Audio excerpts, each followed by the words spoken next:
சொல்லுங்க. உயர உயர உயர உயர கழுகளை போல எழும்பி பறக்கிற நாளை என் ஆண்டவர் உருவாக்குகிறார் இயேசுவின் நாமத்தினால. வேதம் சொல்லுகிறது புது பலன் அடைந்து. என்ன பலன்? பலவீனமா இருக்கிறீங்களா, சோர்ந்து போயிட்டீங்களே, போதும் ஆண்டவரே என் ஜீவனை எடுத்துக்கொள்ளும். போதும் ஆண்டவரே. யார் யாரு இந்த ஜீவன் போதும், இந்த ஊழியம் போதும், என் வாழ்க்கை போதும் போதும்னு சொல்ற ஆளை பார்த்துதான் ஆண்டவர் சொல்றாரு, நீ புது பலன் அடைந்து சட்டைகள் எடுத்து எழும்புவாய்.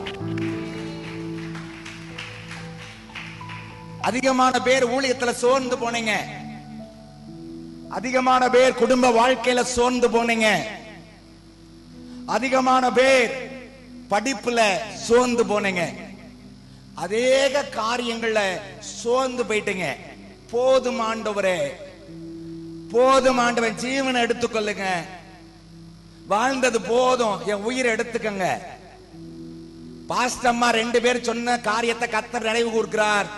ஆண்டவரே என் ஜீவனை எடுத்துக்கங்கப்பா, நான் இது வாழ்றதுக்கு செத்து போய் விடலாம் என்ற சத்தம் என் காதுல கேட்கறத நான் தெளிவா சொல்றேன், நான் கரெக்டா சொல்றேன், ஆண்டவர் சொல்றதா சொல்றேன். போதும் ஆண்டவர் என் ஜீவனை எடுத்துக்கொள்ளுங்க.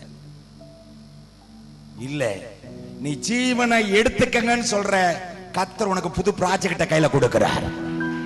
ஆமென் சொல்லுங்க, நல்லா சொல்லுங்க.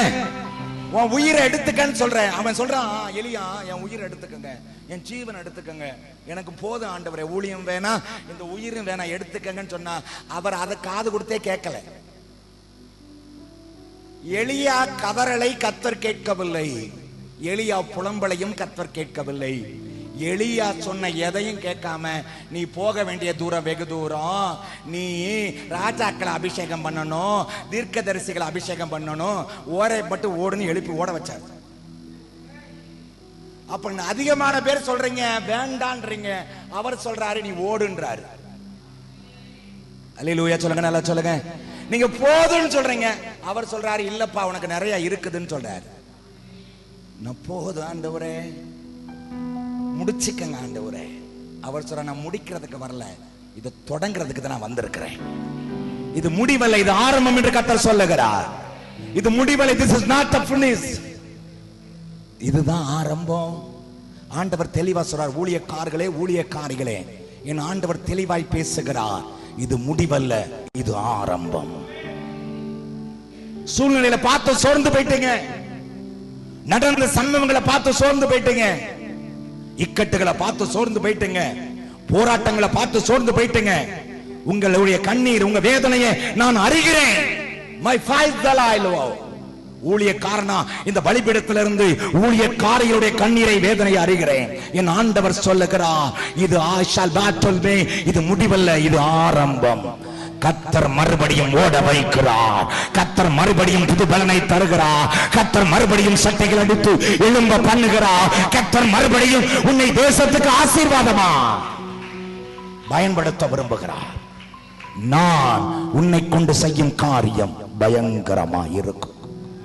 அவர் சொல்லியும் செய்யாதிருப்பாரோ, சொன்னதை செய்யும் அளவும் கைவிடாத தேவன். உங்கள் துயர சத்தம் என் ஆண்டோடைய காதுகளில் கேட்டிருக்கிறது. இன்னும் ஊழியக்காரனோடு சேர்ந்து வேகமாக ஓடி தேவ ராஜ்யத்தை பலமாய் கட்டுவீர்கள்.